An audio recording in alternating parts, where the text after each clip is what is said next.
Tiarko sudah hadir bersama kami. Silakan Mas. Selamat pagi Mas Tiar. Terima kasih sudah hadir di studio Kompas TV. Nah Mas, kita akan bahas lebih lanjut mengenai hasil survei Litbang Kompas ini. Yang kita bisa lihat pertama di sini tentang indeks kepuasan kinerja ini ya Mas ya. Ada 80,9% responden mengatakan puas. Nah ini Mas Tiar bisa menjelaskan mungkin proses perolehan hasil survei ini seperti apa?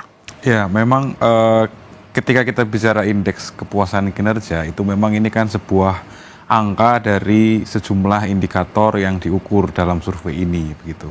Nah, dari hasil survei, dari penghitungan indeks tersebut, memang ditemukan angka sekitar 80,9% responden yang mengaku puas ya terhadap kinerja pemerintahan Prabowo Gibran. Lalu sementara 19,1% itu tidak puas. Nah, indikator itu lah yang membangun dan membentuk angka 80,9% ini gitu. Faktor-faktornya itu seperti apa tuh Pak? Mungkin bisa jelasin. Iya, kalau kita bicara sekilas dulu ya, karena tadi kan juga sebenarnya kita dalam survei ini juga ditanyakan alasan-alasannya begitu ya. Tapi kita juga perlu melihat juga sejumlah konteks yang membangun angka ini di 100 hari pertama pemerintahan Prabowo Gibran ini gitu ya. Yang pertama adalah ini kita bisa baca sebagai harapan besar ya, harapan besar publik. Sekaligus juga ada rasa mungkin euforia karena setelah 10 tahun sebelumnya 2 periode dipimpin oleh satu pemerintahan, masyarakat saat ini mendapat presiden dan wakil presiden yang baru begitu ya. Ada semacam harapan besar terhadap pemerintahan ini begitu. Lalu kita juga perlu ingat bahwa bagaimana transisi pemerintahan ya atau transisi politik yang terjadi setelah pemilu itu juga berjalan relatif lancar dalam tanda kutip ya. Bahkan kita juga tahu bahwa dalam proses ini ada narasi keberlanjutan yang dibawa oleh pemerintahan yang sekarang. Gitu. Nah, ketika pemerintahan sebelumnya itu juga mendapat angka kepuasan yang relatif positif, ini seakan-akan masyarakat merasa bahwa ini akan dilanjutkan dalam pemerintahan yang sekarang. Maka kesan yang ditampilkan oleh publik selama 100 hari pertama adalah kesan yang positif begitu.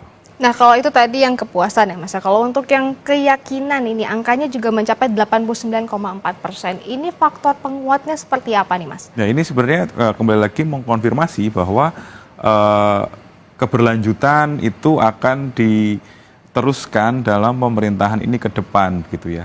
Artinya keyakinan ini sebenarnya kita baca sebagai kembali lagi adalah harapan besar dari masyarakat untuk nantinya pemerintahan ini bisa menjalankan program-programnya, menjalankan kebijakan-kebijakan yang sesuai dengan keinginan rakyat gitu. Artinya ini adalah sebuah modal sosial yang penting ya untuk pemerintahan baru ini sebenarnya gitu. Nah ini kan selama 100 hari masa bekerja Prabowo Gibran. Nanti setelah dari 100 hari ini apakah ada yang dinantikan oleh para responden untuk nanti mungkin apakah menguatkan survei berikutnya atau bagaimana nih Mas? Ya karena 100 hari mungkin bisa dibilang masyarakat itu masih jatuh pada persepsi-persepsi awal gitu ya terhadap pemerintahan ini. Nah artinya harapan yang besar ini itu adalah sekaligus tantangan juga gitu ya. Apakah nantinya pemerintahan yang akan berjalan ke depan itu tetap bisa menjaga atau menjalankan program-programnya dengan baik. Nah, harapan inilah yang perlu dijawab oleh pemerintahan Prabowo Gibran dalam hari-hari berikutnya, dalam bulan-bulan berikutnya hingga periode ini berakhir begitu. Nah, dalam perjalanan itu tentu akan ada survei-survei, tentu akan ada evaluasi lagi dan di situ kita bisa melihat bagaimana komunikasi politik dalam tanda kutip ya antara masyarakat dengan pemerintah ini bagaimana, apakah ada keyakinan atau kepuasan yang meningkat atau sebaliknya masyarakat masih menunggu program-program yang lebih baik begitu. Tapi kalau dari sisi kepemimpinan yang merakyat nih Mas, apa sih yang dipandang oleh responden sehingga faktor ini mendapat kepuasan sebesar 80,9%? Baik. Sebenarnya kita bisa baca tidak hanya di survei ini ya, kita kan melakukan survei yang cukup panjang dan tiap kali kita melakukan survei ketika masyarakat itu ditanya seperti apa sih pemimpin yang ideal, itu muncul 2 jawaban yang kuat. Yang pertama dia adalah pemimpin yang merakyat, yang kedua adalah pemimpin yang tegas dan berwibawa begitu ya.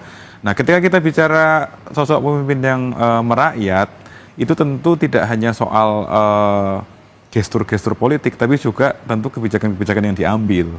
Kebijakan-kebijakan yang diambil dekat dengan isu rakyat keseharian, terutama rakyat masyarakat kelas menengah bawah, itu membuat seorang pemimpin dipandang sebagai pemimpin yang merakyat, gitu ya. Okay. Apalagi kalau memang pemerintahan ini dipandang sebagai keberlanjutan dari pemerintahan sebelumnya kan.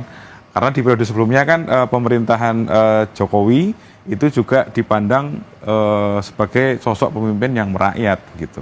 Nah, yang kedua kita bisa lihat bahwa memang Presiden Prabowo dengan latar belakang militernya, dengan gestur-gestur politik atau juga pidato-pidatonya, masyarakat bisa melihat atau mengasosiasikan sosok Presiden Prabowo ini sebagai pemimpin yang tegas, pemimpin yang berwibawa. Nah, dua bangunan inilah yang akhirnya membuat angka ini bisa relatif tinggi ya. Dan itu menjadi alasan yang kedua ini terbesar ya Mas, 18,1%. Nah, tapi kalau kita melihat untuk alasan yang terbanyak di tiga ini Mas, sering mendapatkan bansos. Ini kan program-program yang tentu saja disajikan oleh Prabowo Gibran gitu kan ya. Ini bisa dijelaskan, ini juga tinggi loh, 14,4% Mas. Ya, kita harus juga ingat bahwa struktur masyarakat di Indonesia itu kan relatif lebih banyak masih di kelas menengah dan terutama menengah bawah gitu ya. Nah, bansos ini sebenarnya kan bukan program yang sebenarnya baru ya. Ini kan memang sudah berjalan sebelumnya dan nyatanya dalam sejak November misalnya ketika pemerintahan ini berjalan hingga hari-hari ini kita melihat memang ini masih digelontorkan begitu. Nah, kebijakan yang tadi kembali lagi ya, pemimpin yang dianggap merakyat adalah pemimpin yang juga bisa memberikan kebijakan yang langsung dirasakan. Nah, bansos itu kan memang menyasar masyarakat bawah begitu ya. Dan tren kita sebut misalnya secara hati-hati tren kebijakan yang populis ya, kebijakan yang mengutamakan rakyat gitu. Itu kan memang sudah berjalan dan ini tampaknya memang akan dilanjutkan di pemerintahan yang ini gitu. Dan karena ini keseharian dapat dirasakan masyarakat, maka masyarakat melihat ya ini memang jadi alasan kenapa mereka memberikan apresiasi. Gitu. Bukan karena program bansosnya semakin banyak gitu Mas? Bisa jadi seperti itu juga gitu ya, bahwa semakin banyak masyarakat yang terdampak, semakin masyarakat yang menerima. Walaupun kalau kita lihat di sisi yang sebaliknya sebenarnya masih ada catatan kan tadi soal bansos, karena di titik ini juga masyarakat sebenarnya juga merasa ada yang belum pas begitu. Nah, kalau untuk kita, tadi kan kita bahas alasan yang puas ya Mas ya, tapi kalau alasan-alasan yang tidak puas nih Mas Tiar, bansos sepertinya menjadi pedang bermata dua, ya kan? Dalam alasan puas, bansos menjadi faktor kepuasan, tapi ternyata juga menjadi alasan ketidakpuasan nih. Nomor 1 sebesar 29,2%.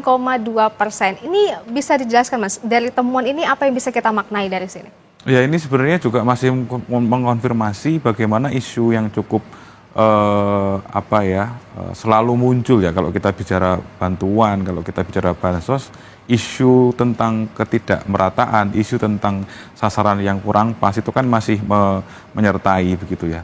Nah, ini kan alasan dari tadi ya, ada sekitar 19-20% masyarakat tidak puas dan alasan yang tertinggi adalah masih soal ini. Artinya memang perlu evaluasi apakah kalau ketika bansos ini dijalankan dan memang ini ditujukan untuk rakyat kecil, itu memang pendataannya lalu juga penyalurannya itu dilakukan secara tepat gitu ya, supaya masyarakat tidak melihat ini sebagai tadi pedang bermata dua. Di satu sisi memang ini diapresiasi, tapi di satu sisi masih ada problem di soal mekanisme penyalurannya seperti itu.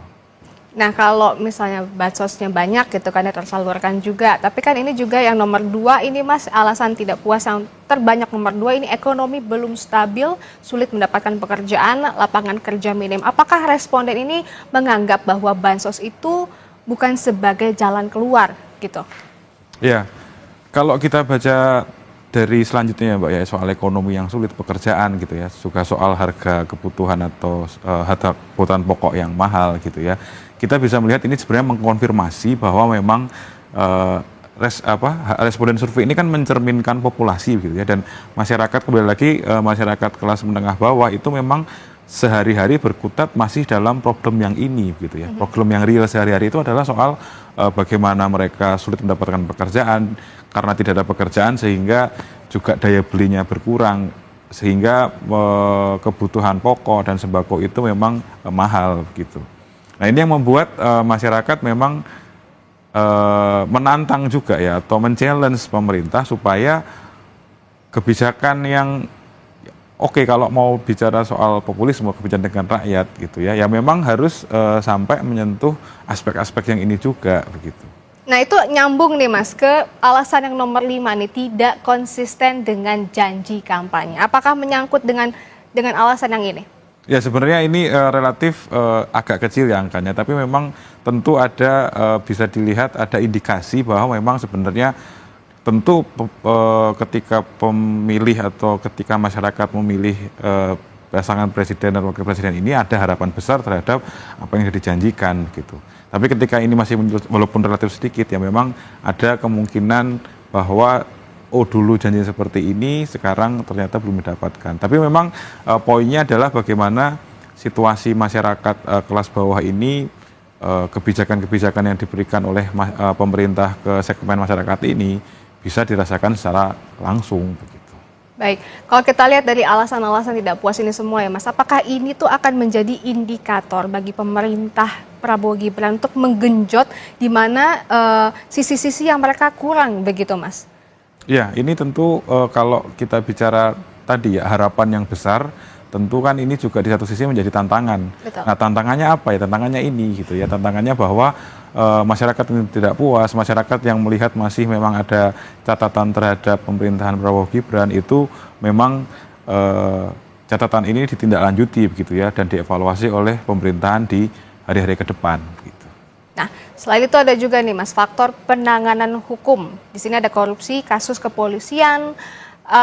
Tentunya ini juga menjadi PR ya Mas, karena banyak kasus yang belum selesai segala macam. Ini bagaimana? Apa yang bisa kita maknai dari sini Mas? Ya artinya selain memang sebagian besar berkutat pada problem yang pragmatis dalam tanda kutip ya karena ini berkaitan dengan kesehatan hidup, tapi memang ada sebagian responden yang juga memberi catatan terhadap sisi yang idealisme bernegara gitu ya karena soal korupsi ini masih mendapat catatan gitu. Artinya masyarakat juga melihat bahwa tidak hanya soal kesehatan hidup yang perlu dipenuhi gitu ya, kebijakan-kebijakan yang populis itu, tapi juga bagaimana bernegara secara bersih gitu ya, itu tetap diperjuangkan oleh pemerintahan yang sekarang. Gitu.